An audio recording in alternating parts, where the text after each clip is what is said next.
हम आपको बताते हैं। कल मैं इनके पास पहुंचा था। पंचायत सरकार भवन का निर्माण होना है हमारे पंचायत में। जब से मैं मुखिया बना तब से एड़ी चोटी लगाया कि पंचायत सरकार भवन बने, ताकि लोगों को हमारे गांव से, हमारे पंचायत से जो दूर जाना पड़ता है प्रखंड में, हर काम के लिए वहां जाना पड़ता है, उनका काम यहीं पर हो। क्योंकि हमारे पंचायत से जो ब्लॉक पड़ता है वो ऐसे क्षेत्र में पड़ता है जहां से आने जाने का आम लोगों के लिए साधन नहीं है। अरे हमारे पास गाड़ी है, हम तो चले जाते हैं, लेकिन आम जनता की जो समस्या है, कनेक्टिविटी वैसी नहीं है कि प्रखंड तक पहुंचे। जल्दी से वहां से थाना भी नहीं पहुंच पाती है जी। ऐसे ऐसे हमारे क्षेत्र है, ऐसे हमारे क्षेत्र को जोड़ा गया है उस प्रखंड से। तो यह विकास का काम, ताकि कोई भी व्यक्ति भटके ना, हर कुछ यहीं पर हो। मैं 3 साल से अधिक पूरा किया हमारे कार्यकाल का, और अब वो टाइम आया था जहां बनना था। लेकिन अब बताते हैं कि कुछ नेता लोग और डीएम साहब के मिली भगत से, और इसका रीजन क्या था वो हम लास्ट में बताएंगे। पहले एक पर्चा लिखा था है कि कौन व्यक्ति मिलने आए हैं किस लिए, तो उसमें नाम लिखा मैंने विपिन कुमार राय मुखिया, सलाह पंचायत। छिरकुट जाता है अंदर, उसके बाद बुलाया जाता है, कार्ड भेजता है अंदर। जब अंदर हम गए, तो जब अंदर गए, जैसे ही जा रहे हैं, सामने कुर्सी लगा होता है आम लोगों के बैठने के लिए, लेकिन इसको लगता है कि यह यहां का राजा है। राजा नहीं, तुम एक आम जनता का नौकर है। मेरे बैठने से ही पहले यह कहता है, कौन है, कौन है तू, तू कौन है? इस तरह से मेरे साथ बात किया। अंबेडकर के पद चिन्ह पर चलने वाले हैं, गांधी और भगत सिंह के पद चिन्ह पर चलने वाले लोग हैं। कानून है ना। मैंने कहा कि अगर खाली करवाना तो प्रशासन आपके पास है। और आप बताइए डीएम साहब, और फिर आप बोल दिया, तुम बताओ डीएम साहब, अगर वो जमीन उन लोगों का है जो वहां पर अभी झोपड़ी गाड़ दिए हैं कि ताकि काम ना हो, तो तुम खाली क्यों करवा रहे थे? तब तुम गलत हो। और अगर उसका नहीं है तो तुम वहां से सभी प्रशासन को क्यों हटवाया और काम को क्यों रोका? इसका जवाब दो। भ्रष्टाचार सिर्फ एक जिला में नहीं होता है या एक राज्य में, बल्कि पूरा यहाँ पे का पूरा बिहार में ही इतना भ्रष्टाचार हो रहा है ना कि आप लोगों को तो पता ही होगा। अगर बिहार के होंगे तो पता ही होगा। यहाँ पे एक छोटा से छोटा काम लेकर, कोई भी बड़ा काम तो छोड़ दो, आपको सिर्फ जाति प्रमाण पत्र बनाने के लिए आपको इतना दौड़ना पड़ेगा, आप सोच नहीं सकते। फ्री में वो भी नहीं होगा, फ्री में रिजेक्टेड हो जाएगा। अगर आपको बनवाना है तो आपको 300 रुपये खर्च करना पड़ेगा, तब आपको छोटा सा जाति प्रमाण पत्र बनेगा। आवासीय प्रमाण पत्र बनने के लिए 300 रुपये खर्च करना पड़ता है यहाँ पे।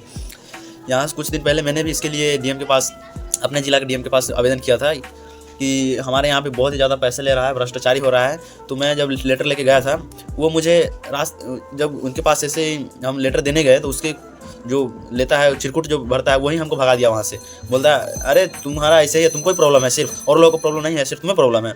और ऐसा बोल के मुझे वहाँ से भगा दिया। सोचिए वो ये तो सर के साथ ऐसा हुआ है तो सर बोल रहे हैं, ऐसे हम आम जैसे लोगों के साथ भी कितना हो रहा होगा, आप समझ नहीं रहे।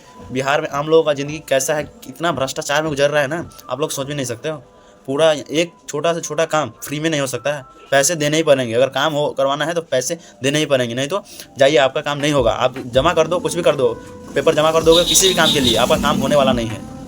अगर हम लोगों ने ऐसे मामलों में आवाज़ नहीं उठाया, ऐसे अच्छे लोग, टीचर का साथ देना पड़ेगा अभी हमें। नेता लोग इसमें कोई बोलने वाला नहीं है, नेता खुद एक भ्रष्टाचारी होता है।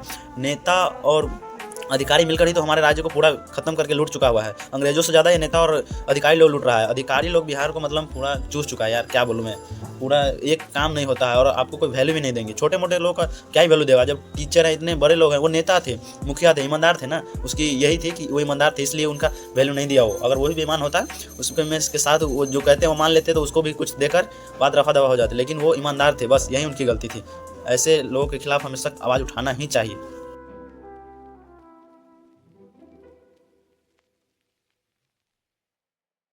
रहे हैं। मामला वैशाली जिले का है, जहां वैशाली डीएम यशपाल मीणा पर जिले के सभी अंचल अधिकारी और राजस्व कर्मचारियों ने आरोप लगाया है कि वो गाली गलौज और अभद्र भाषा का प्रयोग करते हैं और इसके खिलाफ जिलाधिकारी कार्यालय में जिले के सभी रवि परमार मनुभाई जो है वो 1992 या 93 बैच के आईएएस अधिकारी हैं। उनका क्लास लगाने में, उनको पद से हटाने में, सुप्रीम कोर्ट में मुकदमा लगाने में टाइम ही नहीं लगा। ये तो 2012 बैच के।